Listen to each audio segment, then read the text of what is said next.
আসসালামু আলাইকুম, meet my brother Lubo, tech engineer Hunanji from China, এবং সাথে রয়েছে প্রোডাক্ট ম্যানেজার আরিফ ভাই। হুনানজি প্রোডাক্টগুলো উনি দেখে। তো এখানে আমরা একটা বিষয় নিয়ে আজকে ওনার সাথে আলাপ করছি, সেটা হচ্ছে কিছু আমরা প্রবলেম পেয়েছিলাম হুনানজি মাদারবোর্ডে। এটা আমরা ওনাকে জানাচ্ছি যাতে করে এগুলো সামনে যাতে এগুলোর সমস্যাগুলোর সমাধান করে আসে ইনশাল্লাহ। তো আমরা কিন্তু অনেক মাদারবোর্ড নিয়ে কাজ করি, গিগাবাইট, আসুস, এমএসআই, অ্যাজরক। আর ওই মাদারবোর্ডগুলোর সাথে যদি আমরা এই মাদারবোর্ডগুলো তুলনা করি তাহলে কিন্তু এখানে তুলনার কোনো প্রশ্নই আসে না, কারণ দুটো সেক্টরই আলাদা। ডিফারেন্ট ইউজার ভেবেই কিন্তু এই মাদারবোর্ডগুলোকে বানানো হয়েছে। যেরকম ইউজার সেরকম ভাবে কিন্তু এই মাদারবোর্ডকে বিল্ড আপ করা হয়। তার মধ্যে উল্লেখযোগ্য বিষয় হচ্ছে এখানে একটি মাদারবোর্ড হচ্ছে হুনানজির A520। এই মাদারবোর্ডটা হচ্ছে মিড রেঞ্জের মধ্যে একটি মাদারবোর্ড, 550 চিপসেটের মধ্যে।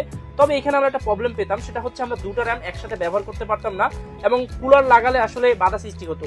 তো আমরা এই বিষয়টা জানিয়েছি লুবোকে, এবং লুবো বলেছে এটা দ্রুত এটা সমাধান করে ফেলবে এবং বায়োসটাকে আরো ইউনিক করবে, আপগ্রেড করবে, যাতে করে মধ্যম বাজেটের মধ্যে যারা মাদারবোর্ড ক্রয় করে থাকে এবং পিসি বিল্ড ক্রয় করে থাকে তাদের জন্য যেন এটা আরো সহজ হয়।